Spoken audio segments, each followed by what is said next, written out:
Hello dear learners, welcome back to Abit Shiksha. Today's daily news capsule is brought to you by Abit Shiksha. So let us begin with today's daily news capsule.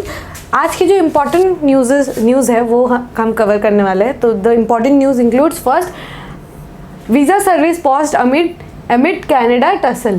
Second, Supreme Court refuses to intervene in order directing Karnataka to release Kaveri water to Tamil Nadu.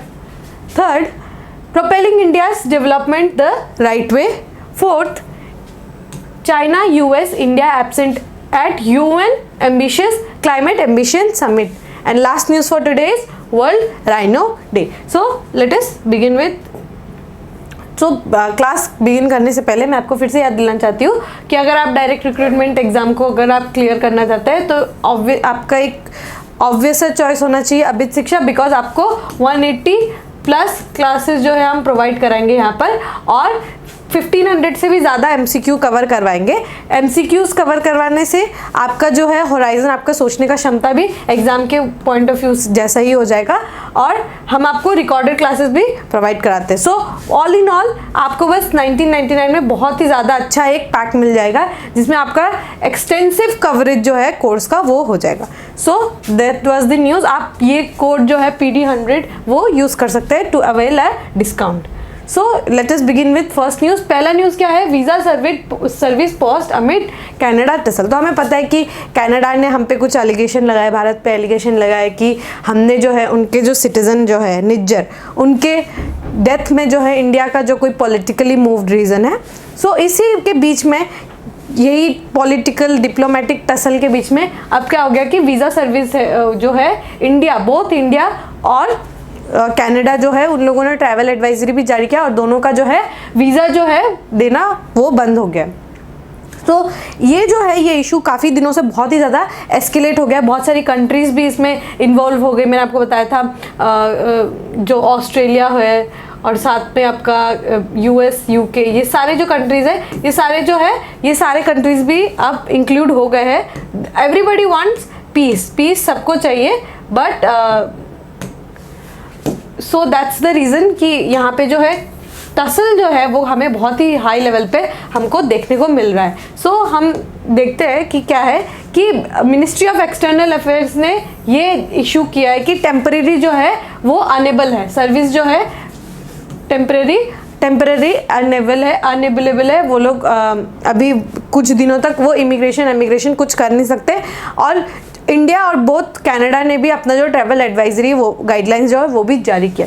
सो जो हमारे जो spokesperson है ministry of external affairs की तरफ से, उन्होंने क्या किया है कि he urged Canada to uphold the Vienna convention on diplomatic relation. Vienna convention of diplomatic relation के अंतर्गत ये बोला गया है कि जो कंट्री, जिस कंट्री पे कोई भी डिप्लोमेट जाता है, जैसे इंडिया से जो डिप्लोमेट्स कनाडा जाते हैं या फिर कनाडा से जो डिप्लोमेट्स इंडिया आता है, तो वियना कन्वेंशन के अंतर्गत ये हमारा एक ड्यूटी हो जाता है कि हम उनका जो सेफ्टी है उस पर ध्यान दें. सो इंडिया में एज सच कोई ऐसा इशू नहीं है, बट कनाडा में क्योंकि वो लोग जो है ओपन थ्रेड्स देते हैं वो लोग, तो देयर इज़ अ टेंशन कि वहाँ पे जो है ऐसे लोग अटैक ना करें डिप्लोमेट्स पे. So we should maintain. और बट ये जो ऐसा जो इशू है काफ़ी ज़्यादा एस्केलेट हो गया है. तो इसमें हम इंडिया और बोथ इंडिया और जो कनाडा है रिलेशन जो है वो तो सार हुआ ही है, सबको लॉसेस भी है. लॉसेस किस तरीके के? हमारे जो डायस्पोरा है इंडियन डायस्पोरा जो स्टूडेंट्स हैं उनको बहुत ज़्यादा इश्यूज फेस करना पड़ेगा. हमारे जो ट्रेड रिलेशन जो है वो भी बिगड़ गए. हम इंडिया से बहुत सारा जो डायस्पोरा है वहाँ पे काम करने को कनाडा में काम करने के लिए जाते हैं, और जो कल्चरल एक्सचेंज है, ट्रेड एक्सचेंज है, इन सब में भी बहुत ही ज़्यादा जो है इश्यूज जो है वो बढ़ चुका है. और ट्रेड की वजह से क्या हुआ है कि अभी जो हमारा जो डिप्लोमेटिक रिलेशन जो है वो भी बहुत ही ज़्यादा बुरा हो चुका है. सो ये जो है इशू कहीं ना कहीं लेवल पे बहुत ही ज़्यादा टेंशन वाला इशू है, क्योंकि वो हमारे पर एलिगेशन लगा रहे, but Justin Trudeau has not given any evidence, कि कोई भी उन्होंने एविडेंस नहीं हमको दिया है कि हमने जो है निज्जर जो थे वो हरदीप सिंह निज्जर, उनके किलिंग में इंडिया का हाथ था। और वो कौन सा ग्रुप चलाते थे? He runs the group Khalistan tiger force. उन्होंने ये जो ग्रुप है खालिस्तान टाइगर फोर्स, ये जो ग्रुप है इसमें इसके वो लीडर हुआ करते थे। So now he has been shot dead. तो वही जस्टिन ट्रूडो का जो यही था कि उनके देश के जो सिटीज़न है, हरदीप सिंह निज्जर जो है वो एक कैनेडियन सिटीज़न थे, लेकिन वो इंडिया में उनका डेथ हुआ। तो उनको ये जो है वो लिंक स्ट्राइक कर रहे हैं कि हम जो है खालिस्तानी लीडर्स है, हम उनको किलिंग कर रहे हैं। So this has taken a very bad turn. हमें जो है हमें अपना जो रिलेशन है वो सारे कंट्रीज़ के साथ अच्छा रखना चाहिए। We want peace, we want prosperity, we want collaboration. So that was the news. ये न्यूज़ आए दिन आते रहता है, तो if something greater comes then we will obviously cover the news. The next news is Supreme Court refuses to intervene in order directing Karnataka to release Kaveri water to Tamil Nadu. So हमें पता है कि बहुत I think 3-4 हफ्ते पहले भी और कुछ दिन पहले भी जो है कावेरी रिवर को लेकर डिस्प्यूट जो है उसमें जो ट्राइब्यूनल का ये वर्डिक्ट आया कि कावेरी नदी से अब जो कर्नाटका है वो पानी रिलीज करेगी ज़्यादा मात्रा में। कर्नाटका जो है वो पानी रिलीज करेगी किसको? तमिलनाडु को वो पानी रिलीज करेंगे। तो अभी आप देखें, अगर आप ब्रह्मगिरी से जो है कावेरी नदी का जो उत्पत्ति होता है, वहाँ से उत्पत्ति होता है और फिर वो तमिलनाडु पे जाकर यहाँ पर वो बे ऑफ बंगाल में समा जाती है। ठीक है, बे ऑफ बंगाल में यहाँ पे समा जाती है। तो ये जो है कर्नाटका जो हो गया, ये एक अपर रिपेरियन स्टेट हो गया। ये कर्नाटका जो है ये एक अपर रिपेरियन स्टेट हो गया, और यहाँ जो तमिलनाडु है वो क्या है? एक लोअर रिपेरियन स्टेट हो गया है ना। तो फिर यहाँ से जो ब्रह्मगिरी हिल्स से जो नदी बहते हुए आएगी, अगर आपने यहाँ पे एक डैम बना दिया और यहाँ पे आपने पानी जो है यहाँ पे डाइवर्ट कर दिया, तो नदी तो है वो तो अपना बहते रहेंगी, भले कम हो भले ज़्यादा हो। आपने अगर पानी रोक भी दिया बट नदी तो अपना पानी बहते ही रहेगी ना। ये जो है इशू यहाँ पे शुरू हो जाता है कि यहाँ पे एक कृष्णा राजा सागर डैम है। वो डैम के ऊपर क्या होता है, वो लोग कर्नाटका में क्या करते हैं, वो यहाँ पे पानी रोक देते हैं। तो जो तमिलनाडु का जो एरिया है वो सूखा रह जाता है, यहाँ पे जो जितना पानी आना चाहिए उतना पानी नहीं पहुँच पाता। तो उसकी वजह से क्या होता है कि यहाँ पे जो है खेती वगैरह हो जाता है, बट यहाँ पे जो लोग जो इरिगेशन जो खेती जो करना चाहते हैं, पानी वाटर का जो सप्लाई है वहाँ पे कम आ जाता है। इसकी वजह से इन लोगों को इशू है। तो ये जो इशू जो है ये बहुत ही नया इशू नहीं है, ये आज़ादी से पहले से चलता आ रहा है। ये जो इशू है पानी का जो इशू है ये आज़ादी से पहले चलते आ रहा है। तो ये हमारे जो हमारे फोर फादर्स थे उनको पता था कि पानी को लेकर ये ज़रूर इशू होगा। तो उन्होंने क्या किया, आर्टिकल 262 कॉन्स्टिट्यूशन के आर्टिकल 262 के तहत उन्होंने क्या किया कि पार्लियामेंट के पास एक पावर दिया। उन्होंने जो है पार्लियामेंट के पास ये एक पावर दिया कि वो एक ट्राइब्यूनल सेट करेंगे, सेट करेंगे और ट्राइब्यूनल जो क्या होगा कि वो एडजुडिकेट करेगा पानी का जो है, वाटर का जो है इशू जो है उसके ऊपर एडजुडिकेशन का पावर किसके पास है? वो ट्राइब्यूनल के पास है under article 262। Inter state river valley जो ट्राइब्यूनल है वो आर्टिकल 262 के तहत कौन बनाएगी? पार्लियामेंट फॉर्म करेगी। प्रेसिडेंट के पास पावर नहीं है फॉर्म करने का, पार्लियामेंट जो है वो फॉर्म करेगी। ओके, तो ये ट्राइब्यूनल जो है, ट्राइब्यूनल जब अपना जो वर्डिक्ट दे देगी उसमें जो है सुप्रीम कोर्ट जो है उस वर्डिक्ट के ऊपर कुछ भी नहीं है, उनके पास पावर नहीं है। हाँ, सुप्रीम कोर्ट के पास ये पावर नहीं है कि वो ट्राइब्यूनल का जो है जुरिस्डिक्शन है उसमें इंटरफेयर करे। But if I rub this part, but आपको ये याद रखना होगा कि आर्टिकल जो 136 है, सुप्रीम कोर्ट के पास ये पावर है कि वो स्पेशल पिटीशन लीव के अंदर, आर्टिकल 136 ये बोलता है कि स्पेशल पिटीशन लीव के अंदर सुप्रीम कोर्ट के पास ये पावर है कि अगर ट्राइब्यूनल ने कोई ऐसा जजमेंट दिया है जिसने आपके राइट्स को वायलेट किया है, वो अगर ऐसा कोई जजमेंट देती है ट्रिब्यूनल जो आपके राइट्स को वायलेट करती है, कॉन्स्टिट्यूशन के बेसिक फीचर को अगर वो वायलेट करती है, तो अब ये जो उन्होंने जो डिसीजन दिया है, जो वर्डिक्ट दिया है, जो उन्होंने एडजुडिकेट किया है, उसके ऊपर कुछ एक्शन लिया जा सकता है। ओके, तो ये पावर जो है सुप्रीम कोर्ट के पावर है कि जो ट्राइब्यूनल का जो वर्डिक्ट है उसके ऊपर वो इंटरफेयर कर सकती है, वो अपना एक मत रख सकती है। बट इस केस में उन्होंने इंटरफेयर करने से मना कर दिया है, स्ट्रिक्टली मना कर दिया है। उन्होंने कहा है जो कावेरी वाटर मैनेजमेंट अथॉरिटी का जो भी डिसीजन होगा वो आपको अबाइड करना होगा।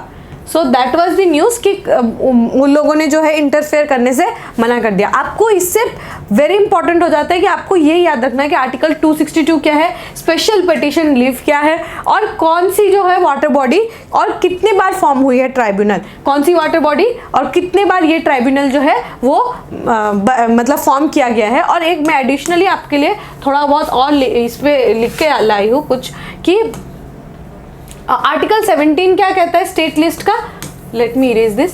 आर्टिकल 17 क्या कहता है स्टेट लिस्ट का, डील्स विद वाटर का जो इशू है वो स्टेट लिस्ट में आर्टिकल एंट्री नंबर 17 कहता है कि हम स्टेट लिस्ट के पास किस किस रीजन पे पावर है, water supply, irrigation, canal, drainage, embankments, water storage, hydro power, ये सब का पावर जो है वो स्टेट लिस्ट के पास है। स्टेट्स के पास इन सारे जो जुरिस्डिक्शन है, इन सारे जो एरियाज है उसका जुरिस्डिक्शन है। एंट्री 56 ऑफ यूनियन लिस्ट क्या कहता है, यूनियन लिस्ट क्या कहता है, एंट्री 56 जो है यूनियन लिस्ट का वो क्या कहता है, यूनियन गवर्नमेंट के पास क्या है, regulation and development of inter state reverse and river valleys. Inter state reverse जो है और रिवर वैलीज, जो कि किसी भी जगह में अगर दो स्टेट के बीच में एक नदी आती है उनके बीच में जो है इशू रिजॉल्व करने का पावर किसके पास है, union government, that is the parliament. So आपको ये इंपॉर्टेंट टॉपिक्स जो है उसको याद रखना है। So let us move on to the next news, that is propelling India's development in the right way. तो हम जो है हम लोगों ने चंद्रयान मिशन हो गया, आदित्य L1 हो गया, आदित्य L1 मिशन, ऐसे बहुत सारे हम लोग मिशन आए दिन करते रहते हैं, हम सैटेलाइट्स जो है वो भेजते रहते हैं। बट किन्हीं कंट्रीज़ का कुछ जो नॉर्थ के ग्लोबल नॉर्थ के जो कुछ कंट्रीज़ है उन्होंने ये एलिगेशन लगाया कि हम जो है ऐसे, ये जो चंद्रयान का जो कॉस्ट है हमें अराउंड 600 करोड़ रुपए का जो है वो बजट आया था, तो हम ये जो है ऐसे बहुत ही ज़्यादा एम्बिशियस प्रोग्राम में क्यों पैसे खर्च करते हैं, क्यों ना अपने जो है सोशल अपलिफ्टमेंट पे बात किया जाए, सोशल अपलिफ्टमेंट में हम काम क्यों नहीं करते, हम ये जो पैसे हैं हम क्यों चंद्रयान या आदित्य L1 मिशन जैसे पे हम खर्च करते। ये कुछ कंट्रीज़ का जो है इंडिया के ऊपर एलिगेशन था कि हाँ इंडिया में क्या है, भूखमरी है, दैट इज़ हंगर है, अनएम्प्लॉयमेंट है, सोशल स्टेटस जो है लोगों का बहुत ख़राब है, डिविडेंट है, डेमोग्राफिक डिविडेंट है, और भी बहुत सारे प्रिवेलिंग इश्यूज है, लोगों के पास पर कैपिटा इनकम बहुत कम है, और भी जैसे issues of caste, ethnicity, race, ये सब का बहुत ही ज़्यादा इश्यूज हो जाता है इंडिया के पास। बट हम ऐसे एम्बिशियस प्रोग्राम क्यों हम लेते हैं। सो अगर मैं आपको मेरे ओपिनियंस मैं आपको बताऊँ तो जैसे कोई भी कंट्रीज थे, अगर आप समझ लें स्पेन या पोर्चुगल, 14th सेंचुरी में ये जो कंट्रीज थी वो बहुत ही ज़्यादा पुअर थे। ये जो कंट्रीज थे क्योंकि उनका जो है आपको पता होगा कि डार्क एज चल रहा था, डार्क एज के बाद ये कंट्रीज जो है बहुत ही ज़्यादा पुअर हो गई थी, ठीक है। तो इंडिया में अगर उस समय का रूल अगर आप देखें और इंडिया में देखेंगे मुगल्स जो थे, इसी समय के मैं बात कर रही हूँ, मुगल्स का मतलब आप समझ लीजिए 14th-15th सेंचुरी का मैं बात कर रही हूँ। 14th-15th सेंचुरी में यहाँ पर जो है डार्क एज चल रहा था, लोगों के पास गरीबी है ना, खाने का कोई जरिया नहीं है, and the Catholic churches were crumbling. तो ये जो है डार्क एज था उनका। बट हमारे मुगल्स जो थे कैसे थे, रईस थे, you know, they were making Taj Mahal, they were doing all the things that any other king would want। उनके पास इंडिया जैसे फर्टाइल लैंड पे वो रूल कर रहे थे, उनके पास सब कुछ था, they didn't have anything। तो उन्होंने क्या शुरू किया, वॉयजिंग, they started what, voyaging around the world। हमें तब वर्ल्ड के बारे में ये नहीं पता था कि वर्ल्ड जो है गोल है, वर्ल्ड में ये सब कंट्रीज है, कॉन्टिनेंट्स है, all and all everything around it, ये हमें पता नहीं था। लेकिन ये जो है वॉयज एक्सप्लोरेशन करने के लिए निकल गए। वॉयज एक्सप्लोरेशन ये क्या दर्शाता है कि भले आपके पास रिसोर्सेज नहीं हो, भले आपका जो है सोशल स्टेटस उस समय कम हो, बट एन एम्बिशियस प्रोग्राम, आप अगर एक एम्बिशियस प्रोग्राम आप टेकअप करते हैं, so it would lead to what, good. हम जो है इंस्पायर होंगे कि ठीक है हमें दुनिया के बारे में पता नहीं है, बट हम क्या है कहीं ना कहीं तो पहुंचेंगे, ऑफ कोर्स पहुंचेंगे कहीं ना कहीं, भले ही गलत जगह पहुंच जाए। भले कोलंबस जो है वो इंडिया ढूंढने गया था, बट उसने अमेरिका का डिस्कवरी किया, बट कहीं ना कहीं तो पहुंचे ना वो।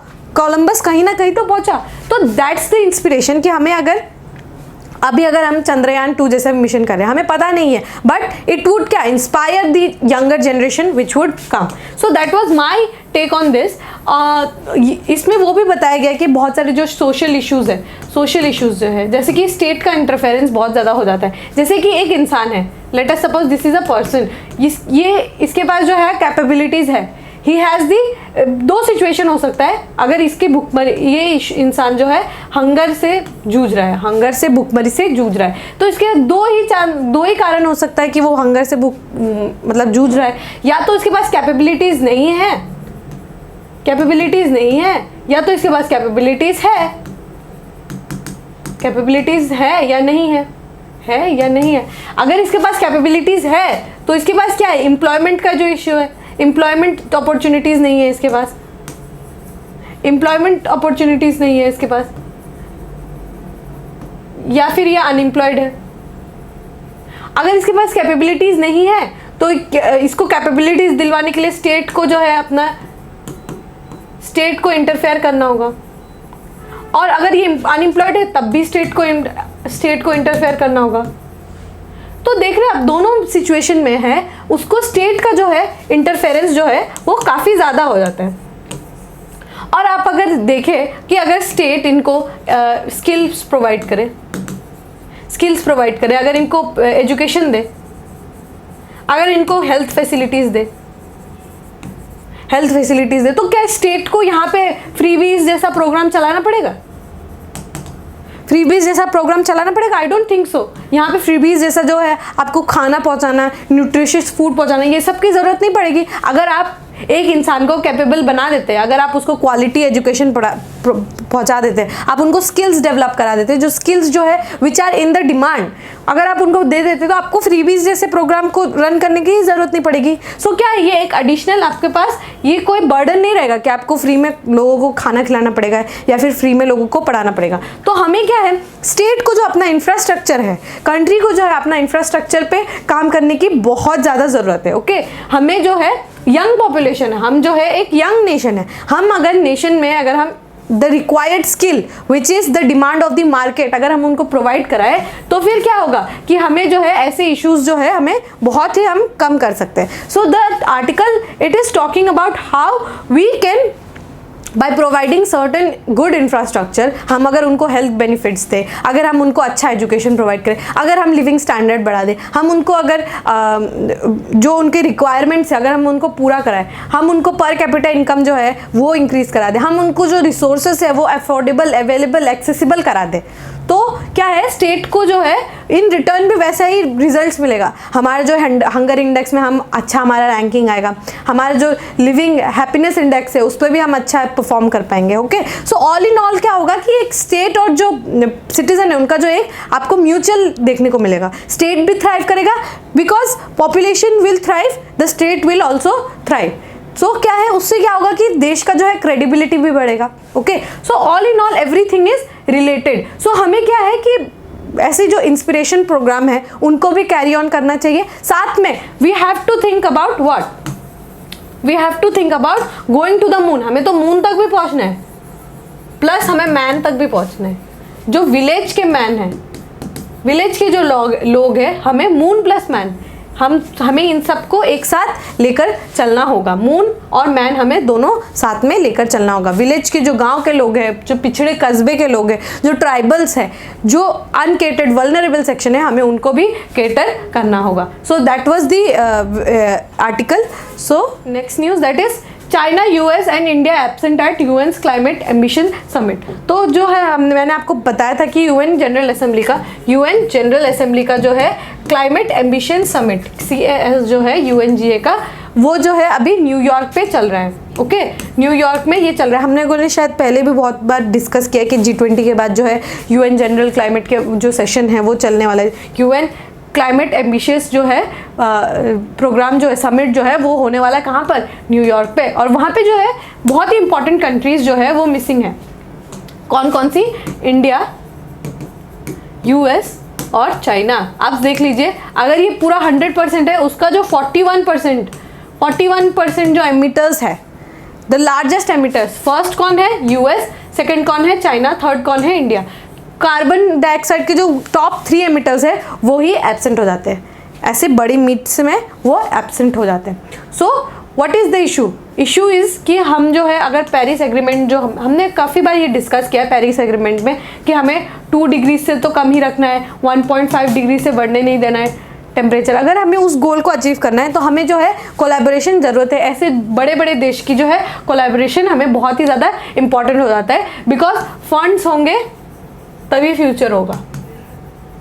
ओके, फंड्स जो है अवेलेबल करवाना, फंड्स मोबिलाइजेशन, फंड्स गैदरिंग जो है, अगर हमें पेरिस क्लाइमेट अगर हम देखें जो सारे कंट्रीज़ को अगर हम इवेलुएट करें तो जो उनका जो पेरिस क्लाइमेट का जो उन लोगों का जो गोल्स था वो बहुत ही ज़्यादा वो पीछे है, या तो अचीव ही नहीं कर रहे, या तो ट्राई ही नहीं कर रहे, या तो बहुत ही ज़्यादा पीछे है। सो हमें मेक श्योर ये करना होगा कि जो कंट्रीज़ है उनका जो है एक्टिव पार्टिसिपेशन रहे। कहाँ पर? एक्टिव पार्टिसिपेशन रहे फॉर क्लाइमेट क्राइसिस।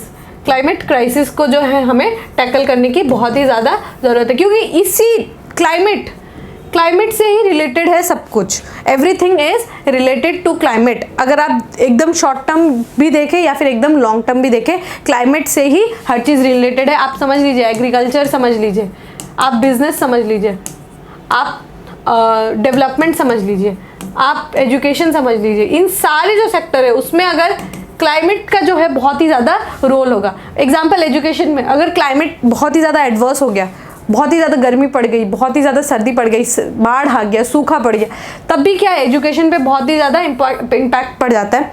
हम लोगों ने बात किया था कि क्लाइमेट रेफ्यूजीज़ वगैरह, क्लाइमेट रेफ्यूजीज उसमें क्या होते हैं? चिल्ड्रन जो है वो बहुत ही ज़्यादा वल्नरेबल हो जाते हैं। हम लोगों ने बहुत 4-5 क्लासेस पहले भी डिस्कस किया था कि क्लाइमेट की वजह से चिल्ड्रन जो है वल्नरेबल होते हैं। और फ्यूचर कौन है? वर्ल्ड का फ्यूचर कौन है? चिल्ड्रन। अगर वही लोग वल्नरेबल हो गए, स्कूल नहीं जा पाए किसी रीजन से, तो डेवलपमेंट किस तरीके से होगा? जो पिछला हम लोगों ने सोशल सिक्योरिटी की बात किया वो तो पूरा ही मतलब सब क्रम्बल हो जाएगा। अगर चिल्ड्रन जो है उनको स्कूल नहीं जा पाए क्लाइमेट की वजह से, सो क्या हो जाएगा? We will be back to square one. तो हमें मेक श्योर करना है कि हम जो अपना डेवलपमेंट करेंगे साथ में क्लाइमेटिक डेवलपमेंट भी उतना ही इंपॉर्टेंट हो जाता है। Okay, so this was the news. और फिर आपको ये याद रखना है प्रीलिम्स के पॉइंट ऑफ व्यू से, प्रीलिम्स के पॉइंट ऑफ व्यू से ये इंपॉर्टेंट हो जाता है कि UN climate ambition summit CAS कौन सी जो है बॉडी कंडक्ट करवाती है? आपको यहाँ पे बहुत सारी बॉडीज़ का नाम आ जाएगा, UNFCCC। आपको लगेगा कि ये जो है क्लाइमेट चेंज का जो कमेटी है वो करवाती है, नहीं, आंसर बट है क्या है? UN general assembly. UN general assembly जो है वो कंडक्ट करवाती है क्या? Climate ambition summit. आपको कभी भी UN क्लाइमेट एम्बिशन समिट जो है वो नहीं आएगा, काफ़ी ऑब्वियस नहीं करेंगे। दे वुड लाइक कि climate ambition summit happened recently, वो कौन सी बॉडी जो है वो करवाती है? आपको याद रखना है UN general assembly. Okay, so let us move on to the last news for today. World rhino day 2023। Rhino day जो है हम 22 सितंबर को एवरी ईयर सेलिब्रेट करते हैं। Okay, and rhino is the state animal of Assam. So हमारे लिए बहुत ही ज़्यादा इंपॉर्टेंट हो जाता है कि हम जो है ये नेचर की जो स्पीशीज़ है, one of the most incredible species जो है उनको हम प्रिजर्व करें। ओके, सो मैं आपके लिए डेटा कुछ लेकर आई हूँ। एवरी ईयर जो है हम उसको सेलिब्रेट करते हैं कि हम जो है उनको जो उनके जो डिक्लाइनिंग पॉपुलेशन है हम उनको रोक के हम उनके बारे में अवेयरनेस बताएं, हम उनको बताएं कि किस तरीके से वो नेचर के साथ हारमोनी में रहते हैं, they are in sync with nature. तो हमें ये कंजर्वेशन जो एफर्ट्स है उनको भी बढ़ाने की ज़रूरत है, because they are one of the most incredible species of nature.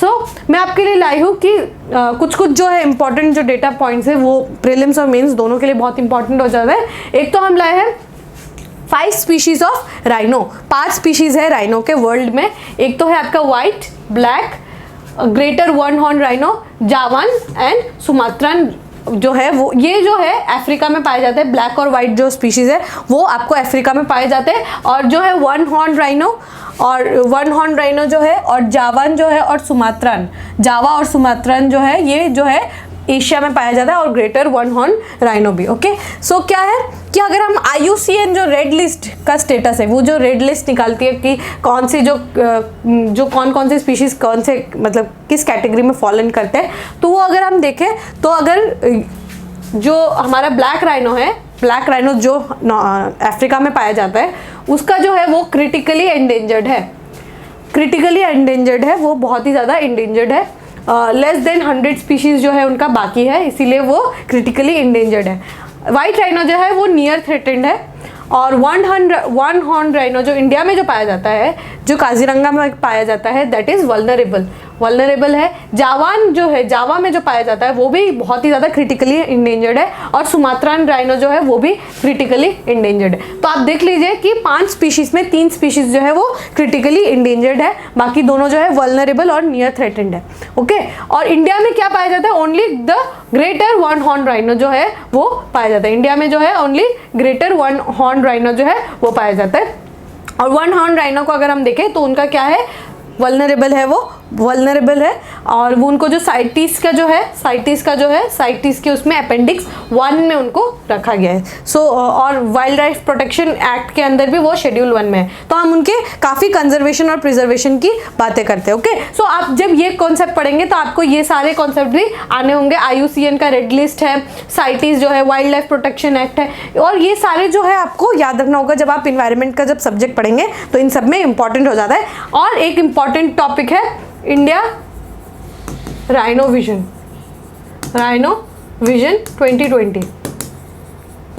तो 2005 में जो है ये जो है इंडिया राइनो विजन जो है वो लॉन्च किया था to preserve the rhinos population. और राइनो का पॉपुलेशन को है ये जो प्रोग्राम है वो 2005 में लॉन्च हुआ था। ओके, और ये जो है ये पॉपुलेशन को है अराउंड 3000 करना चाहते थे, पॉपुलेशन ऑफ राइनो इन आसाम। वो जो है इसका पॉपुलेशन को 3000 करना चाहते थे। तो we have reach that goal by 2020। हम लोग 2020 तक ही ये गोल जो है उसको रीच कर चुके थे। उनका जो है कंजर्वेशन, उनका प्रिजर्वेशन जो है हम उसको करना चाहते थे। और साथ में पोचिंग का जो इशू है, पोचिंग का जो इशू है, उसको भी हम लोगों ने बहुत ही ज़्यादा ड्रास्टिकली जो है रिड्यूस किया है। अब वो क्या है, इन सिंक रहते हैं। और कहीं कहीं पे जैसे काजीरंगा टू मानस बहुत सारे राइनोस को जो है लोकेट किया गया, उन लोग को ट्रांसलोकेट किया गया, एक जगह से दूसरी जगह सेफली ट्रांसलोकेट किया गया। सो दैट वाज द न्यूज़। आपको इंडिया राइनो विजन के बारे में भी थोड़ा मैंने बता दिया, और आप इसको एक्सटेंसिवली कवर कर लेंगे जब आप इन्वायरमेंट पढ़ेंगे। तो मेक श्योर कि आपका ये टॉपिक जो है वो क्लियर हो।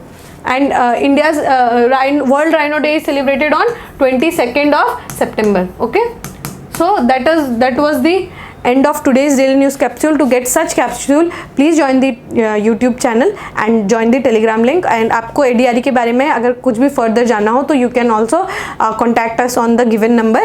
And with this I will wind up today's class. I will see you tomorrow. Take care and thank you.